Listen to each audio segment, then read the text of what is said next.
Hello and welcome to the week of November 17th through November 23rd.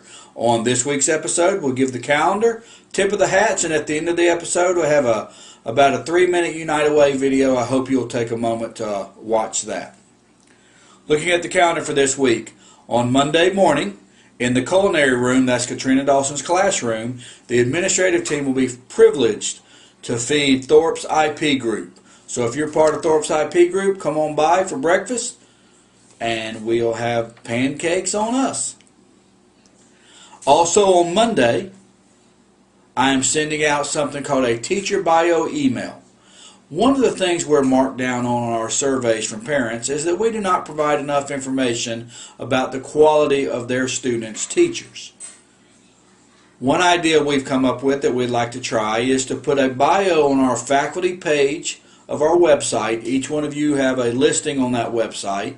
Put a bio link on there where someone could go underneath your name, click on bio, and read a little bit about you. We're going to send you an email. If you would please reply to that email, you can reply back to me, or you can send your responses to Kim Smith, and we will start the programming of those web pages so that someone will be able to click on your name and read a bio about you. That's coming in an email, as I said. Moving to Tuesday. Tuesday, the faculty breakfast time will be around Mr. Rowell's IP groups.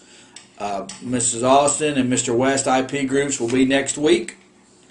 Also on Tuesday, there's a site safety visit that will only involve a few folks on campus, and if you're part of that, you know who you are. We'll have the Emergency Operations Center come out and look at the safety of our campus. Wednesdays night, there's an IST meeting in the administrative conference room at 8:30 a.m. for those of you on the IST team. Moving to Thursday, we have that special event in the cafeteria at 6 o'clock in the evening, the Chopped event, as many of you have seen on TV.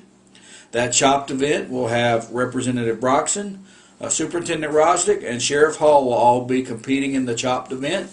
Admission is free, but we would like you to bring one non-perishable canned good, as we'll have Manna Food Bank on site, and you'll hand canned good off to those folks and come on in. We have a stage set up and a nice area for the Chopped event. Many of our kids are involved videotaping, as well as our culinary kids competing with other culinary groups around the school district. It's going to be a fun night for all. I hope you can come out and visit.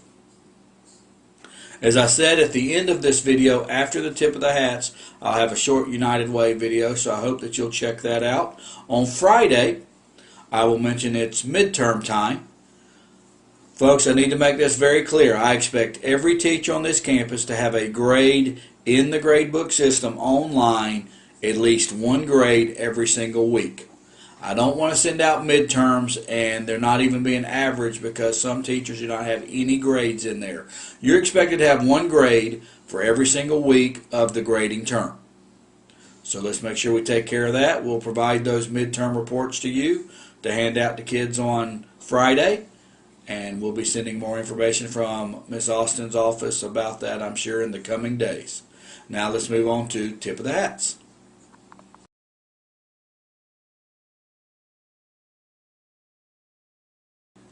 Hello and welcome to this week's Tip of the Hat segment. This week's Tip of the Hat segment is sponsored by Carol Jones, who has provided to me a retro Panther cap for our segment today. First tip of the hat goes out to our guidance department. Our guidance department put into place last Friday an additional assessment than they normally give. It is the PERT math assessment for some students that still have not met the Algebra 1 EOC graduation requirement. I'm happy to say about half of those students that were eligible to take the assessment were able to pass it, so we have 13 more students that have made a closer move towards graduation. Tip of the hat again goes out to our guidance department for doing that. If I pull this off, I won't be able to get it back on. Second tip of the hat will go out to Coach Marsh and our coaching staff.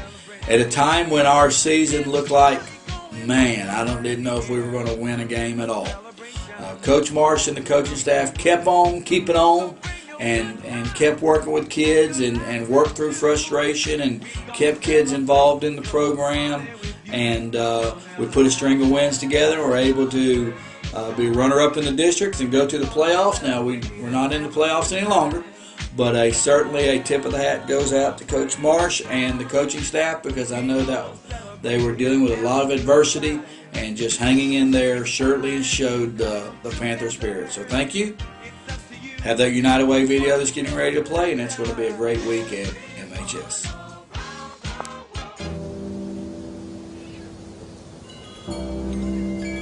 What do we think of when we talk about our community? Do we think of schools and libraries, houses and apartments, stores and shops, parks and playgrounds, streets and roads and alleys, community centers? Of course, these are not really the community. These are merely the places where the community exists. Because the community is the people who inhabit these places. These places are where the community can thrive.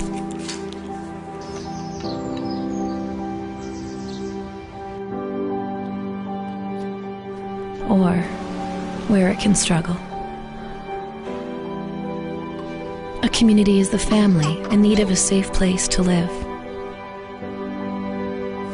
And the newcomer who needs a new start. A community is the neighbor out of work. A community is the teenager who needs guidance. And the community is you when you decide to give it to them, where everyone has an opportunity for a better life. It's all connected, this community of ours.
Because when you build up the person, you build up the community.